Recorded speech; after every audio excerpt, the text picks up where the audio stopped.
حضرت امیر معاویہ رضی اللہ تعالیٰ عنہ فجر کے ٹائم کسی نے اٹھایا،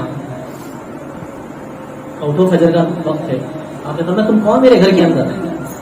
ابلیس، نماز کے لیے اٹھانے آئے ہوں. آپ نے فرمایا ہے ابلیس کا کام تو نماز کے وقت سلانا ہے، تم مجھے اٹھانے آئے ہو؟ کہا مجھے یقین ہے آپ صحابی رسول ہیں اور آپ کے دل میں نماز کی اتنی اہمیت ہے اور اللہ کا خوف ہے کہ آج اگر تھکن کی وجہ سے فجر میں آنکھ نہ کھلتی تو مجھے یہ پتا ہے کہ آپ اٹھنے کے بعد اتنی توبہ کرتے اتنا روتے کہ اللہ کو 40 سال کی نماز کا اجر عطا فرماتا، لہذا میں نے چاہا کہ آپ کو ایک نماز کا ثواب مل جائے، 40 سال کا ثواب نہ ملے.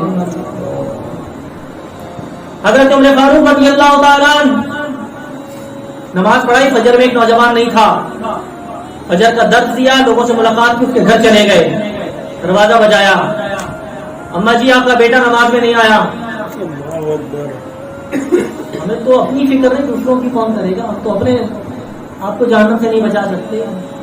مرد مومن تو وہ ہوتا ہے کہ وہ خود بھی بچے اور دوسروں کو بھی بچائے، خود بھی اللہ کی رحمت میں آئے، جو اس کی آغوش ہے اس کو بھی رحمتوں سے نوازے. ایسے بن جاؤ. دروازہ بجا کہ اما جی آپ کا بیٹا نماز میں نہیں ہے.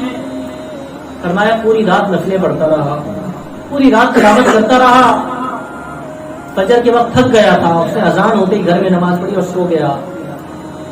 حضرت عمر فاروق کو جلال آیا، آپ نے فرمایا واللہ دنیا میں جو کچھ معلومات ہے اور جتنے انعامات ہیں مجھے ان سب سے زیادہ محبوب یہ ہے کہ نماز ہو اور میں جماعت سے اس کو ادا کروں. ساری رات آپ کی محفل ہوگی، جو میلاد کر رہے تھے، نعتیں پڑھ رہے تھے، اور فجر کے ٹائم سو گئے جا. صحابہ کا یہ ایمان نہیں ہے، یہ تعلیم نہیں ہے. آپ ساری رات ذکر کریں، فجر بھی جماعت سے ادا کریں، نماز کی پابندی کریں، کوئی ایسا عمل نہ کرے جو سنت کے خلاف ہو. ان اعمال سے بچنے کی کوشش کریں. یہی سیرت اور یہی نبی علیہ الصلوۃ والسلام کی تعلیم کا نچوڑ ہے. اللہ رب کریم ہم سب کو عمل کی توفیق عطا فرمائے.